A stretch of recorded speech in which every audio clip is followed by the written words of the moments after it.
오늘 부르심이라는 제목으로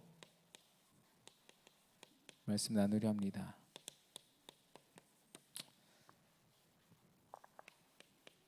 이번 주 강단 말씀에서 나를 따라오너라.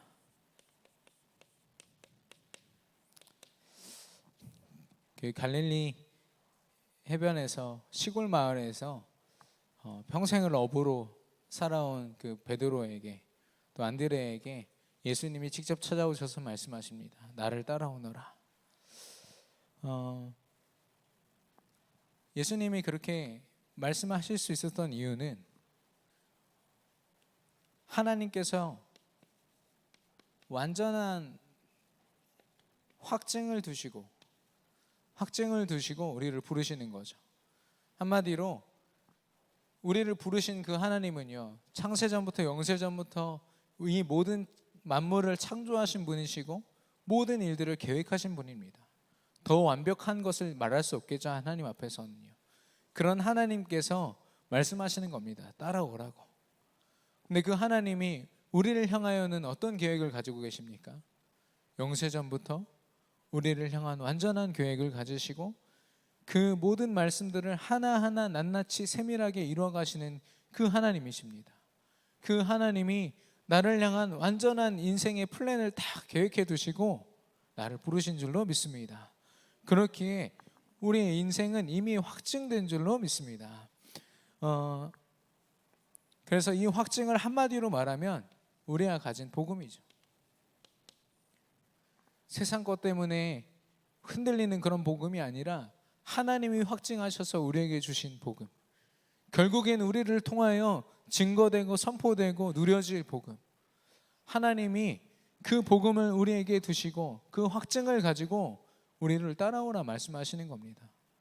아니, 이단 사이비들 보니까요, 이상한 기적 하나 보여주고서 나를 따라오너라, 그래가지고 그 교주들 막 따라가는 거 아닙니까? 사람들이 그 기적 보고 자기 인생 맡겨도 되겠지.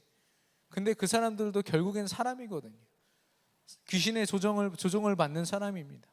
이만희가 어떻게 하나님이 됩니까? 죽어서 결국 썩을 인생인데, 사람은 다 마찬가지인 거죠. 영원한 것은, 영원한 분은 하나님밖에 없는 줄로 믿습니다. 그 하나님이 우리를 복음으로 우리를 부르시는 거죠. 그래서 우리는 하나님 외에 다른 것, 복음 외에 다른 것에 미련을 둘 이유가 없죠. 모든 것을 버려두고 따라갔다고 했습니다. 어찌 보면은 그 평생 어부로 살던 그 베드로에게 이 그물은요, 자기 지금 목숨과 같은 거죠. 이거 놓으면 당장 먹을 길이 막막합니다. 바울처럼 가족이 없었던 것도 아니고. 근데 베드로에게 이 확증이 있었기에 모든 걸 버려두고 바로 따라갈 수 있었던 겁니다. 우리의 발목을 잡는 게 뭡니까? 과거에 우리에게 주어진 그 상처들. 끊임없이 사단은요, 과거에 일어났던 그 상처를 지금 끌어다가 지금 내 문제인 것처럼 만들어서요, 지금 내가 하나님 바라보지 못하도록 만듭니다. 우리가 왜 우울증에 시달립니까? 왜 어떤 사건을 가지고 끊임없이 고민합니까? 하나님은 그 모든 것을 넘어서라 말씀하시는데 사단이 계속 생각을 방해하는 거예요. 이미 끝냈는데.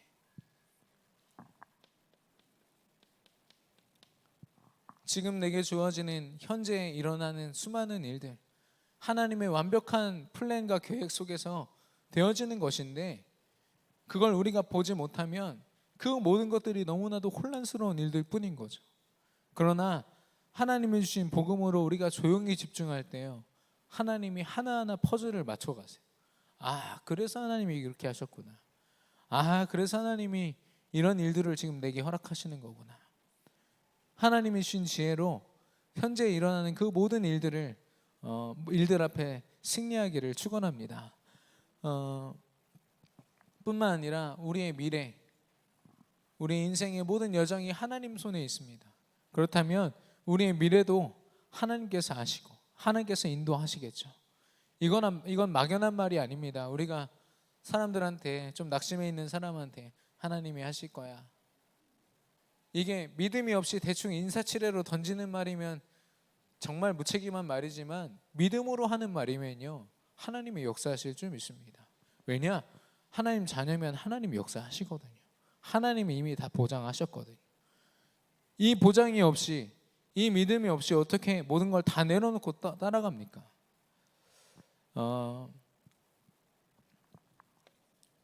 우리가 예수 그리스도를 따라가야 하는 이유, 하나님의 그 계획과 하나님의 뜻을 따라가야 하는 이유, 바로 하나님은 우리를 사람을 낚는 어부, 현장을 살리고 사람을 살리는 그런 전도자로, 살리는 자로 우리를 세우시기 위함입니다. 살리는 자는 생명이 있습니다. 생명을 가지고 생명을 체험한 사람만이 이게 생명이라고 알려줄 수 있거든요. 그리고 생명을 가져도요, 생명을 살릴 힘이 없으면 살릴 수가 없습니다. 하나님은 그 모든 걸 우리에게 허락하시겠다는 거예요. 우리가 생명을 가진 자로 저 땅끝까지 생명을 살리는 전도자로 서도록 하나님이 성령 충만으로 역사하실 줄 믿습니다. 그래서 하나님 당당하게 우리에게 말씀하잖아요. 지 땅끝까지 증인이 되리라. 그 말은 우리가 할 게 없다는 거죠. 그냥 하나님 말씀 앞에 성령의 충만함을 구하는 것뿐인 겁니다. 그래서 하나님이 우리에게 날마다 사실 이 말씀을 주세요. 나를 따라오너라. 이 베드로도 나를 따라오너라 해서 예수님의 12 제자 속에 들어왔거든요. 나름대로 열심히 해서 수제자까지 됐어요. 근데 결국엔 예수님을 부인합니다. 자기가 죽을까 봐. 그래서 부인하고 너무 죄책감에 시달려서 풀이 죽어 있다가 결국에는 다시 그 갈릴리 바다로 돌아와요. 그물을 잡거든요. 현실로 돌아오는 거죠. 근데 그 자리에 부활하신 예수님이 다시 찾아오셔서 그때 하신 말씀, 내 어린 양을 먹이라. 네가 나를 사랑하느냐? 네가 나를 사랑한다면 어린 양을 먹여라. 다시 한 번 더 베드로에게 그 사명을 주시거든요. 우리도 마찬가지입니다. 끊임없이 우리가 이 음성을 듣고 하나님 앞에 섰지만, 이 예배 자리에 나왔지만 당장 현실은요, 하나님을 바라볼 수 없는 현실이 너무나도 많고, 하루에도 수십 번씩 우리는 예수님을 대놓고 부인하지는 않지만 마치 부인한 자의 삶처럼 그렇게 살아갈 때가 많이 있지 않습니까? 그때마다 하나님은요, 말씀을 통해서 이거 들려주실 거예요. 나를 따라오너라. 우리가 할 건 뭐냐? 아멘. 하나님 제가 따라가겠습니다. 나 현실은요 지금 하나님 따라갈 수 없는데 하나님 나 너무 따라가고 싶어요. 내려놓을 수 있는 힘도 주시고 버릴 수 있는 힘도 주세요. 하나님. 각인뿌리 체질 때문에 너무 힘듭니다. 하나님. 그런데 성령으로 나를 충만하게 해주세요. 우리가 분명히 이 하나님 음성 앞에 아멘으로 고백할 때 하나님은 이런 전도자로 세우실 줄로 믿습니다. 우리를 통해서 모든 현장을 살리실 줄로 믿습니다. 우리가 전도자로 서야 하는 이유, 우리 지금 집중 전도 신학원이 진행되고 있지만 결국에는 우리의 그 사명이 뭐고 우리의 일생의 그 미션이 뭐냐? 현장을 살리라는 겁니다. 전도 제자가 되라는 거죠. 왜냐하면 하나님이 우리를 부르셨기 때문에, 하나님이 왜 나를 하나님 자녀 삼으셨는지를 그 이유를 분명히 아는 사람은 헷갈리지 않겠죠. 흔들리지 않겠죠. 세상에서 주어지는 일들과 사건 문제 때문에 하나님이 주신 사명을 아마 놓치지 않을 겁니다. 그런데 끊임없이 방해하는 사단 때문에 왜 하나님이 나를 부르셨는지 이걸 계속 잊어버리는 거죠.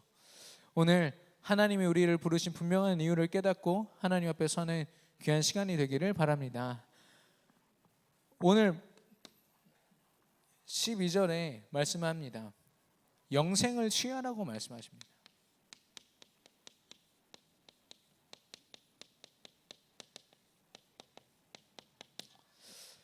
영생은 무엇입니까? 영생을 취해야 하는 분명한 이유가 무엇입니까? 바로 영원한 저주 때문입니다. 다른 말로 하면 창세기 3장, 하나님을 떠난 인간의 하나님의 말씀을 기억하지 못하고 거역함으로 말미암아 일어난 그 사건, 이것 때문에요 인간은 더 이상 하나님의 축복 안에 거할 수 없게 됐어요. 사단이 그 인간을 종으로 부리기 시작했고, 또 끊임없이 하나님을 떠난 자에게는 죄가 따라옵니다. 그 죄에서 벗어날 수가 없어요. 그리고 하나님을 근본적으로 떠났기 때문에 절대로 행복도 찾을 수 없는 존재, 얼마나 불행한지를 알겠죠. 그래서 이렇게 사는 게 무슨 의미가 있겠어라고 자살을 합니다. 목숨을 끊는다 한들 지옥이라는 그 권세에서 절대 벗어날 수 없는 거죠. 그래서 영원한 저주인 겁니다. 하나님을 만나지 못한 그 모든 사람, 모든 영혼은요 영원한 저주 속에 있는 거예요. 그래서 창세기 3장을 세상은 뭐라고 말하냐? 사주팔자 운명이라고 말합니다. 벗어날 수 없기 때문에 사주팔자라고 하거든요. 한 번 더 쓰면 사단이 주인되어 있고 죄의 권세에 사로잡혀 있고 또 하나님을 절대로 만날 수 없는 상태. 그래서 우리에게는 영원한 생명이 필요한 줄로 믿습니다. 영원한 생명은 바로 예수가 그리스도 되신 그 사건이거든요. 예수님이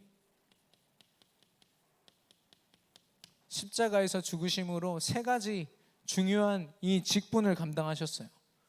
왕으로 오셔서 모든 사단의 권세를 박살을 내셨고요.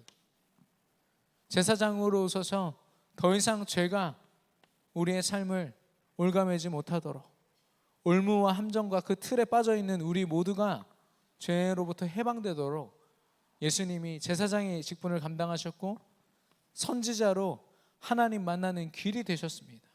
내가 곧 길이요 진리요 생명이니 나로 말미암지 않고는 아버지께로 올 자가 없느니라. 예수님이 직접 하신 말씀입니다. 이 세 가지 삼중직을 가지고 요한복음 19장 30절에 다 이루었다고 말씀하십니다. 영원한 생명을 위한 예수님의 그 모든 일들을 이 십자가상에서 다 이루었다 말씀하시는 겁니다. 그 예수님의 그 사건을 나의 사건으로 믿는 그 모든 사람들은 이제는 영원한 생명 안에서 거하게 되는 거죠. 왜냐하면 이것이 바로 근본의 문제라면 예수 그리스도는 근본의 해결자가 되시기 때문입니다. 근본이 해결됐다는 건 모든 게 다 해결됐다는 거거든요. 그래서 예수 그리스도는 곧 모든 문제 해결자인 줄로 믿습니다. 이걸 체험한 사람이 누구냐? 요한복음 4장 1절에서 26절에 보면 사마리아 여인이 나옵니다. 사마리아 여인이 우물가에서 예수님께 물을 대접하고 예수님의 그 말씀, 네가 남편이 없다. 그래서 제가 남편이 없습니다. 그 얘기를 했을 때 예수님이 그러시거든요. 네가 남편이 여럿 있었지만 지금 남편도 지금 남편도 남편이 아니다. 그러면서 얘기를 하는 거죠. 이 여자가 평생을 사람한테서 자기 행복을 찾아보려고 끊임없이 수많은 남편을 뒀던 거죠. 아무리 찾고 또 헤맸는데도 그 행복을 찾을 수 없는 상태. 뭐 남편을 더 한 10명쯤 얻으면 행복해질까요? 15번째, 20번째 남편이면 괜찮아질까요? 절대 그 인생은 그렇지 않죠. 그래서 예수님이 말씀하십니다. 내가 생명수다. 나로부터 흘러나오는 이 생명수를 마시면 영원한 생명을 얻는다. 그래서 그 사마리아 여인이 그 자리에서 인생의 답을 얻습니다. 자기 동네에 돌아가서 그 답을 막 증거하고 다닐 만큼 답을 얻거든요. 뿐만 아니라 마가복음 5장 25절에서 34절에 보면 혈루증 병에 걸린 여인이 나옵니다. 평생을 그 병에 시달리면서 수많은 의사들을 찾아갔어요. 근데 병이 병인 만큼 의사가 진료를 할 때마다 여러 가지 수치를 당했겠죠. 그 수치를 당하면서 수많은 의사들을 만나봤지만 오히려 상처만 가득한 상태. 치유는 되지도 않지, 수치는 있는 대로 당했지, 인생에 더 이상 살 이유가 없는 그 상태에서 그 여인이요, 지나가는 예수님을 본 거예요. 저 예수님이면 내 모든 문제 해결해 주시겠다. 내 인생 문제, 평생을 쫓아다닌 이 문제 해결해 주시겠다. 그래서 예수님 옷자락을 만졌는데 그 자리에서 해방됐습니다. 그 자리에서 완전히 해결됐어요. 마지막으로 사도행전 3장 1절에서 10절입니다. 안진뱅이죠. 성전 미문에 앉아있던 안진뱅이가 태어날 때부터 안진뱅이였기 때문에 걷는 법 자체를 몰랐어요. 근데 그 안진뱅이에게 이제 예수님이 아니라 예수 그리스도를 확신하는 이 베드로가 복음을 전하는 겁니다. 내게 있는 것으로 내게 주노니 나사렛 예수 그리스도 이름으로 일어나 걸으라. 그때 안진뱅이가 그 모든 자기 인생의 그 한계를 넘어서 일어난 겁니다. 일어나서 베드로님 감사합니다가 아니라 하나님을 찬양했다고 했어요. 왜냐? 그 자리에서 하나님 말씀이 박힌 거예요. 예수 그리스도가 그 인생의 답이 되니까요, 그 문제가 해결된 거죠. 단순히 병이 치유됐다 정도가 아니라 그 인생이 사단의 소나기에서 하나님 나라의 그 축복 속으로 들어오게 된 겁니다. 그래서 오늘 영생을 취하라고 했거든요. 취하란 말은 다른 말로 꼭 붙잡다 이런 말입니다. 원어 해석으로 보면요, 취하는 것도 취하는 거지만 그걸 꼭 붙잡고 놓지 않는 것을 이야기합니다. 예수가 그리스도라는 언약이 우리 강단의 말씀을 통해서 매주마다 선포될 때, 또 우리가 보는 기도 수업과 훈련의 말씀을 통해서 계속해서 선포될 때 그 예수 그리스도 언약을 놓치지 않는 저와 여러분이 되기를 바랍니다. 그때 영생을 누리는 자의 축복이 우리에게 임하는 거예요. 그래서 우리 복창하면 좀 그렇고 옆 사람과 인사하겠습니다. 그리스도면 끝입니다. 예. 정말 끝 맞습니까? 정말 끝 맞습니까? 아멘. 근데 이게 참 쉽지가 않죠. 우리 현실에서 하나님께 너무나도 죄송한 말씀이지만 이렇게 말하고도 끝이 아닐 때가 너무 많은 걸요. 근데 이 그리스도로 끝이라는 말은 세상은 전혀 이해할 수 없겠죠. 그 진중권이라는 사람이 있습니다. 이게 뭐 자기 말로는 자기가 진보 쪽에서 좀 이게 말 좀 한다 해가지고 평론가로 지금 일하고 있는데 인터넷에 보니까 그 사람이 논하는 기독교 막 그러더라고요. 그래서 한 1분 듣다가 기분 나빠서 꺼버렸어요. 왜냐? 믿음이라고는 요만큼도 체험 못한 사람의 말, 그냥 예상할 수 있는 그 말들이 그냥 나오더라고요. 굉장히 객관적으로 자기는 봤겠죠. 굉장히 합리적으로 봤겠죠. 교회를요, 기독교를요. 근데 믿음이 없이는 사실 이걸 해석할 수도 없고요, 어떻게 뭐 말할 수조차 없습니다. 차라리 말 안 하면 중간이라도 가지. 지금 이렇게 그 교회의 흐름이요, 세상의 흐름이 교회를 세상의 법으로 다스리자 이러고 있잖아요. 교회 안에서 일어나는 여러 가지 일들을 다른 세상의 법을 가지고 심판하고 감독하고 그렇게 하겠다는 거 아닙니까? 그런데 하나님의 말씀, 하나님의 법은요, 그 하찮은 세상의 법보다 더 완벽하고 더 완전한 법인 줄로 믿습니다.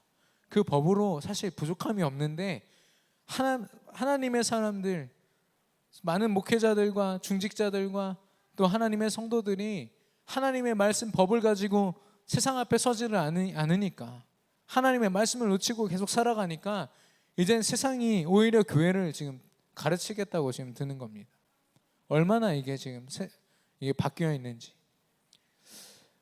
저와 여러분이라도 하나님의 법, 예수 그리스도 그 언약 안에서 영생의 축복을 누려야 될 줄로 믿습니다. 영생을 아는 자들만이 감당할 수 있는 삶, 믿음의 선한 싸움을 싸우는 삶입니다.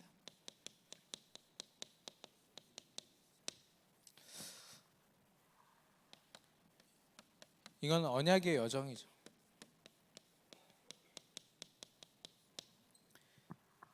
언약의 여정이기 때문에 우리가 분명히 언젠가는 꼭 우리 인생에서 고민해야 되는 부분이고 응답을 받아 누려야만 하는 부분이겠죠.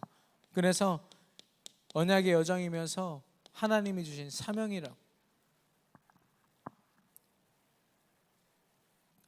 하나님께서 가르치신 것으로 현장을 가르치라고 분명히 예수님이 승천하시면서 말씀하시지 않습니까? 지상 명령인 거죠.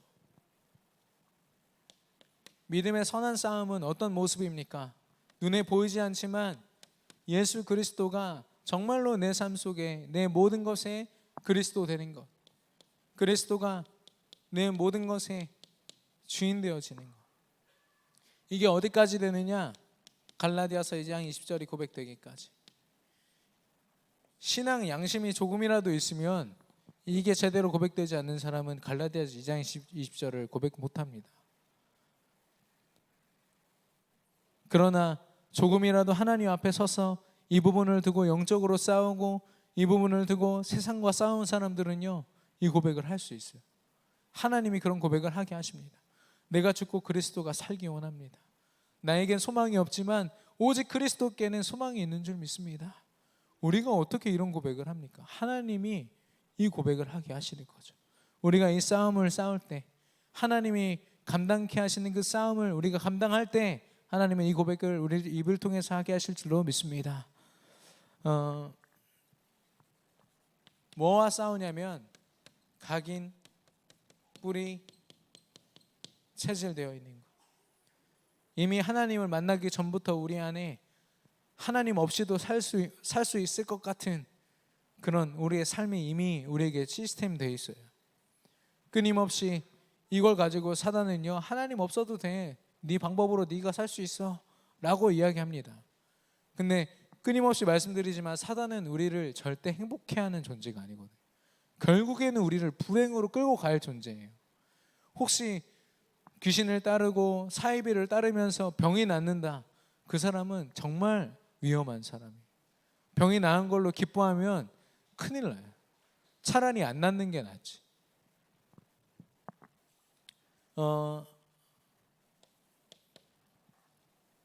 마태복음 28장 18절에서 20절.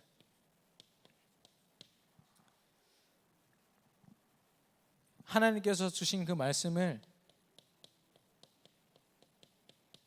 제자들에게 지키게 하라. 가는 그 모든 현장에 이 복음으로 말미암아 예수가 그리스도 되도록 하라. 하나님이 분명히 우리에게 사명을 허락하셨고, 그리고 사도행전 1장 8절에 땅끝까지 증인되라 말씀하셨습니다. 이 일을 위하여 우리가 언약의 여정을 걷고 믿음의 선한 싸움을 싸우는 거죠. 이 각인뿌리 체질, 그래서 우리가 각인뿌리 체질을 앞에 두고 에베소서 6장 11절에 전신갑주를 입는 겁니다. 눈에 보이지 않지만 영적으로 이것들과 싸울 수 있는 유일한 방법은 그리스도로 무장하고 예배자로서 하나님이 주신 그 무기로 무장하는 것뿐입니다. 그래서 하나님이 이 사명을 감당토록 하시거든요.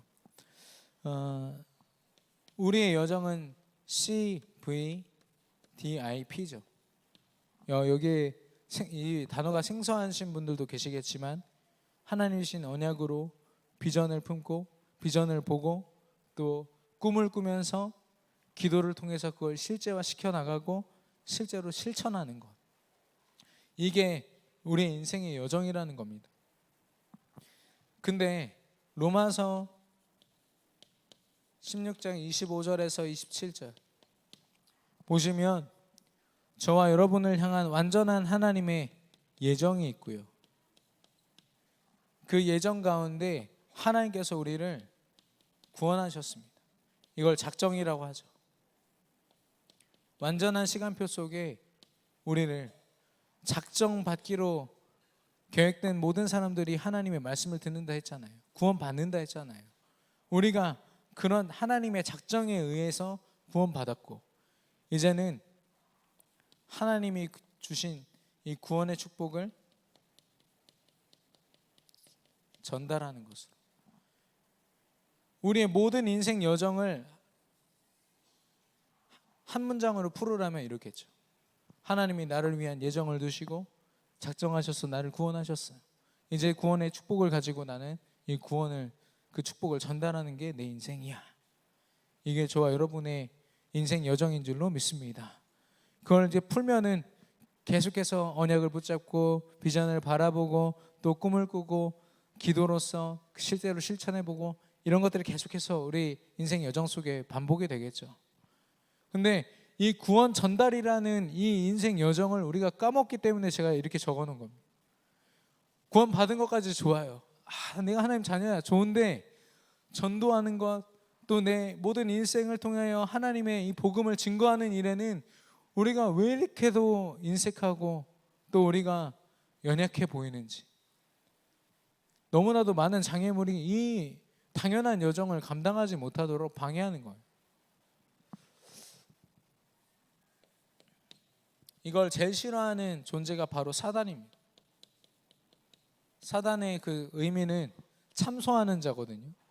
그러니까 대신 가서 잃는다는 거예요. 하나님한테 뭐 선민이가 어떤 죄를 졌대요 하면서 하나님한테, 그래서 하나님과 우리 사이를 이간하는 자라는 거죠.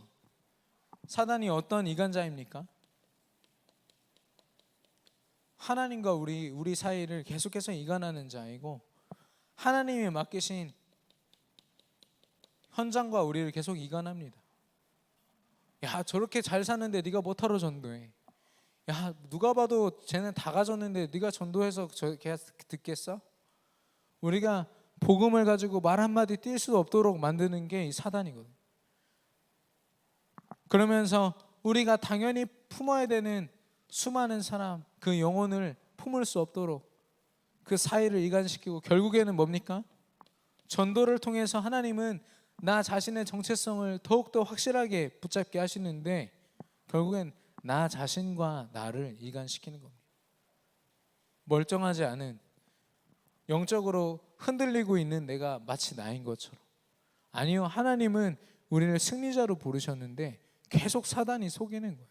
너 할 수 없어. 넌 절대 불가능해. 제가 하나님 은혜로 지금 이렇게 집을 이사를 했거든요. 이사를 하는데 조그마한 그 원룸에서 이사를 하는 게 얼마나 힘든지, 짐이 얼마 없는 줄 알았는데 한마디로 허리가 부러지는 줄 알았어요. 생각보다 많더라고요. 구석에서부터 계속해서 나오는데 이거 열면 또 나오고, 또 열면 또 쏟아져 나오고, 그러니까 서랍 열기가 무서워가지고 오늘까지도 계속해서 지금 정리하고 치우고 있고 한데, 제가 볼 때는 완벽하게 못 치운 것 같아요. 못 치우고 나왔어요. 눈에 보이는 것들도 그렇게 치우기가 힘든데, 눈에 보이지 않는, 어쩌면 눈에 보이는 것보다 더 큰 우리의 마음과 우리 인생에 그 쌓여 있는 그 이 잘못된 각인뿌리 체질을요, 어떻게 하나하나 우리가 다 치울 수 있겠습니까? 쉽지 않은 일이겠죠. 그것들과 다 싸운다는 것도 불가능한 거예요. 그래서 우리는 뭐하냐? 하나님 앞에 믿음을 가지고 서는 겁니다.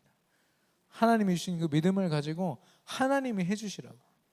하나님이 나 따라오라고 했잖아요. 내가 따라갈게요. 따라갈 테니까 내 인생 하나님 겁니다. 하나님 책임져 주세요. 한승현 장로님이 저한테 그러시더라고요. 본인은 7주 동안 이사하셨다고. 그래서 천천히 했는데 자기도 죽을 뻔했다고. 근데 제가 이틀 만에 했거든요. 지금 3일 만인가? 3일 만에 했는데 진짜 죽을 것 같아요. 근데 이 믿음의 선한 싸움은 평생에 우리가 해야 됩니다. 왜냐? 그만큼 우리 안에 각인뿌리 체질되는 게 너무나도 많기 때문에. 믿음의 선한 싸움에 승리함으로 오직 예수 그리스도를 주인 삼고 또 그리스도 삼는 저와 여러분 되기를 축원합니다.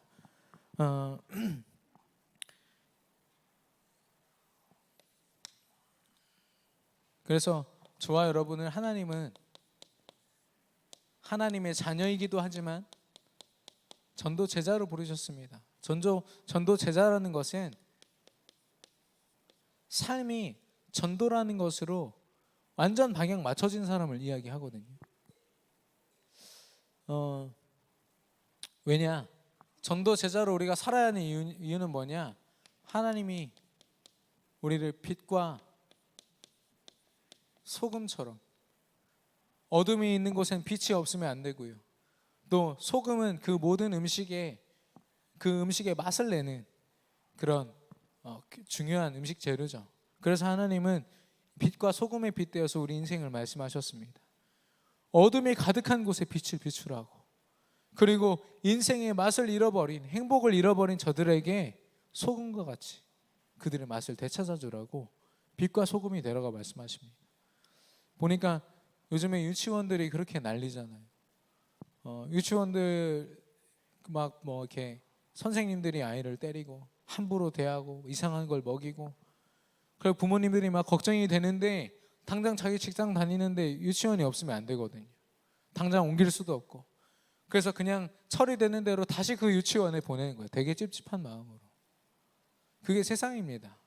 근본적인 해결 자체가 불가능한 곳이 세상인 거죠. 물론 우리 비전 어린이집은 절대 그런 일이 없겠지만, 그리고 제가 보니까 막 자유의 여신상을 막 세워놓고요. 이게 자유다. 미국이 그렇게 자랑하는 자유를 드러내는 게 그 자유 여신상 아닙니까? 민주주의, 자유.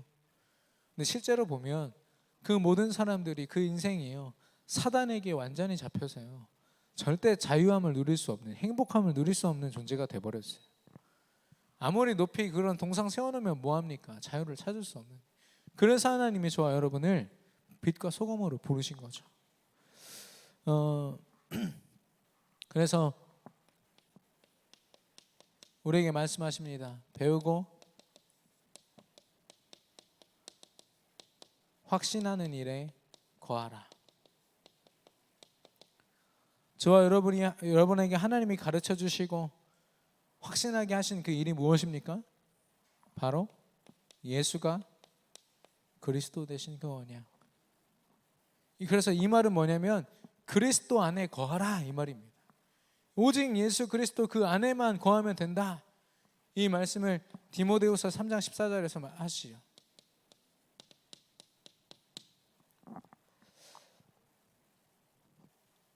그래서 살다 보니까 그리스도가 좀 필요한 것 같아.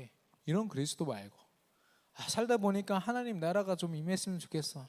이런 하나님 나라 말고, 살다 보니까 성령 충만이 조금 필요한 것 같아.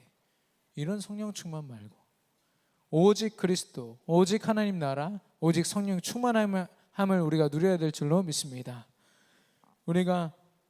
그래서 우리에게 필요한 게 뭐냐면 예수 그리스도를 듣는 시스템이에요.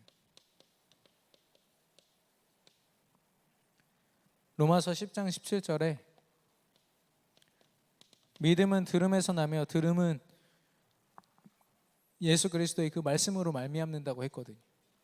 예수 그리스도가 날마다 선포되어지는 그 시스템을요, 우리가 갖는 거예요.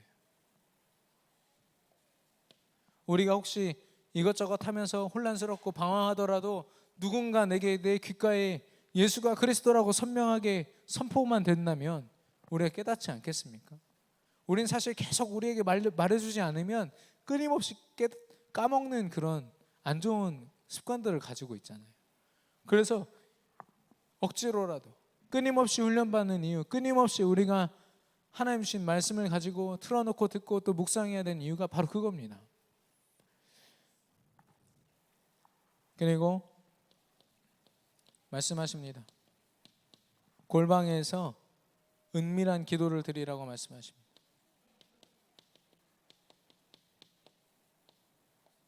마태복음 6장 6절이죠. 너는 기도할 때 내 골방에 들어가 문을 닫고 은밀한 중에 계신 내 아버지께 기도하라. 은밀한 중에 보시는 내 아버지께서 갚으시리라. 당장 골방을 만들고 들어가라, 이 말이 아니라요, 하나님과 나만이 진실되게 소통할 수 있는 기도의 그 시스템이 필요하다는 겁니다. 여러 사람이 함께 모여서 기도하고 예배하고 주일에는 특히 우리가 은혜 받기 너무 좋은 환경이죠. 그러나 저 세상은 그렇지 않거든요. 여러분 일하시는 그 직장 현장에서 여러분 기도하는 게 쉽습니까? 예배하시는 게 쉽던가요? 그래서 하나님은 어디서든 나만이 하나님과 소통할 수 있는 그 골방, 그 시스템을 만들으라고 말씀하시는 겁니다. 그리고 때를 얻든지 못 얻든지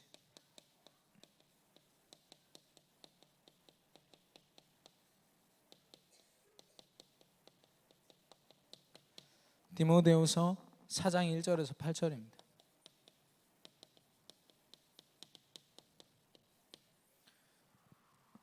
이 천국 복음을요, 온 천하 만민에게 복음을 증거하라는 겁니다. 그 때는 우리가 알 수 없어요. 근데 언젠간 분명히 이른다고 했습니다. 그렇다면 우리가 해야 되는 것은 때를 우리가 따지지 않고 많은 것들을 우리가 계산하지 않고 예수 그리스도 복음을 증거해야 될 줄로 믿습니다. 그 사명을 허락하신 거예요. 이 말씀에 보면은 디모데후서에 보면 그런 날이 이르네요. 허탄한 이야기를 사람들이 쫓아가는 날이 오고 하나님이 주신 말씀들을 거부하는 날이 온대요.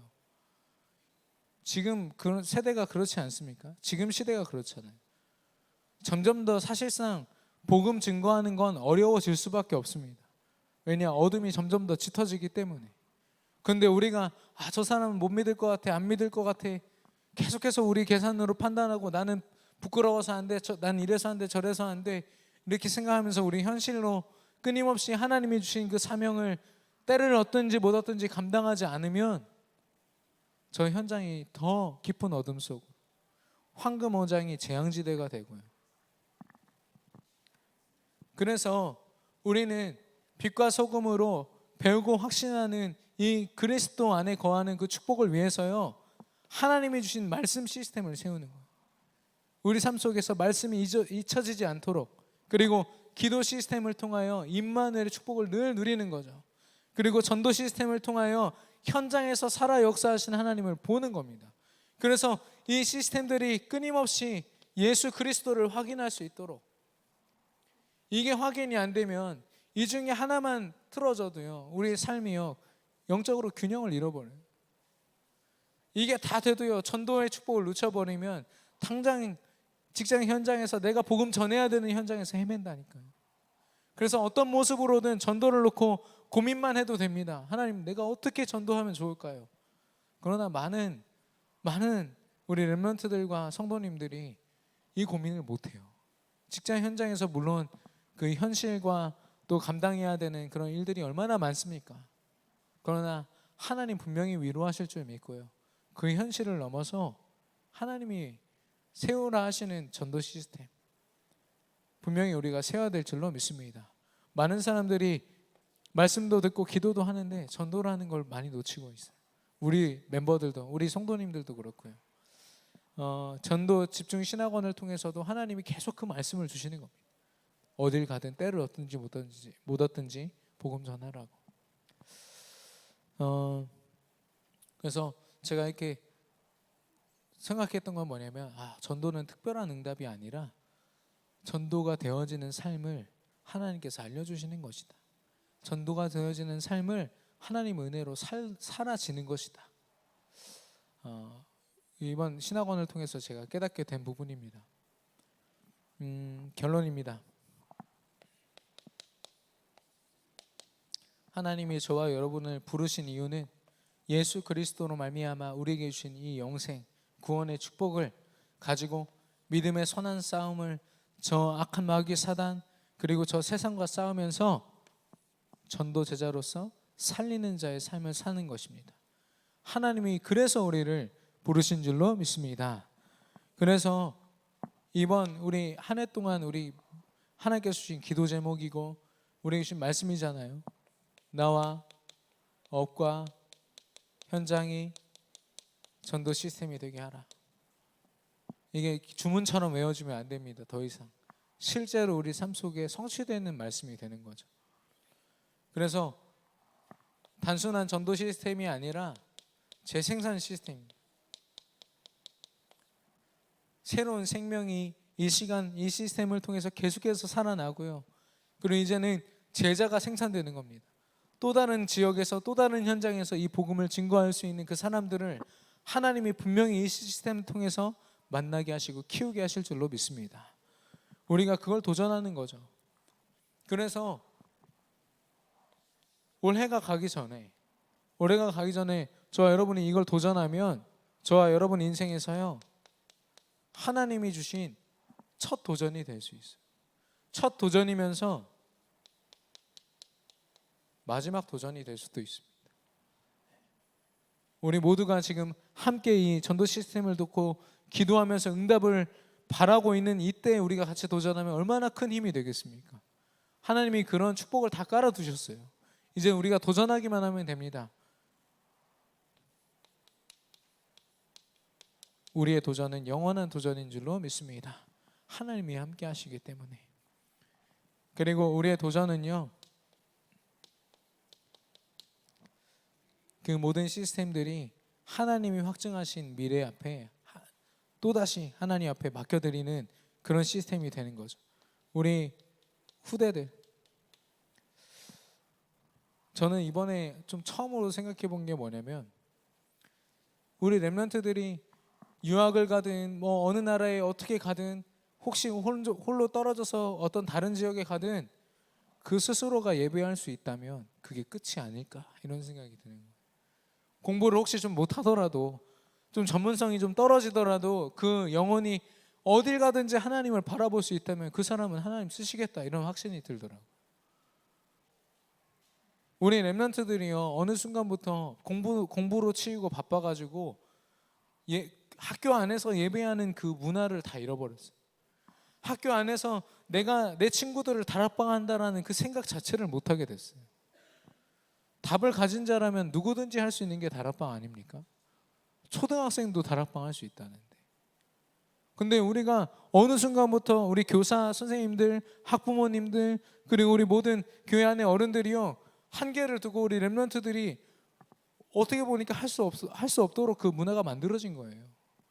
우리가 치유해야 되지 않겠습니까? 우리가 되돌려야 되지 않겠습니까? 렘넌트들이 학교에서 다락방하는 그 시간이 공부를 방해할까요? 뭔가 우리 생각 속에 잘못되어 있는 것들. 사실 저는 이 말이 저를 점검하는 말입니다.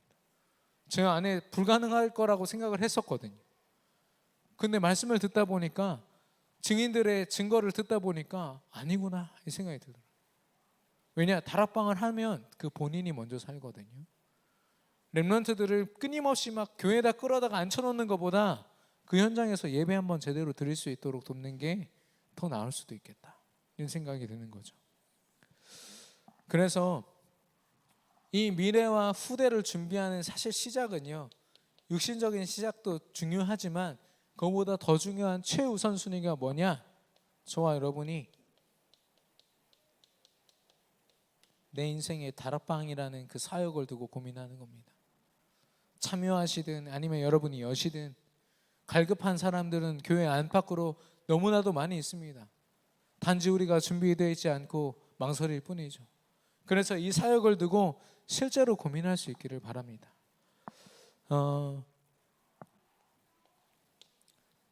저와 여러분이 담대하게 이 일들을 행할 수 있는 것은, 하나님의 부르심에 언제든 아멘으로 화답할 수 있는 분명한 이유는, 저와 여러분의 신앙의 색깔은 앞세우는 신앙입니다. 하나님이 오늘도 말씀하십니다. 나를 따라오너라. 따라간다라는 말은 다른 말로 하면 그 뒤에 서 있다란 말이거든요. 누군가 내 앞에 지금 서 있는 겁니다. 나를 향한 모든 계획을 이루시고 모든 문제를 해결하신 하나님이 우리 앞에 앞장서시는 줄로 믿습니다. 그렇기에 우리가 아멘 하면서 따라가는 거죠. 그 어떤 현실로도 방해받지 않고 하나님 말씀 앞에 아멘으로 화답하며 하나님의 부르심의 전도 제자로서 화답할 수 있는 저와 여러분이 되기를 축원합니다. 오늘 주신 말씀 붙잡고 합심으로 기도하겠습니다.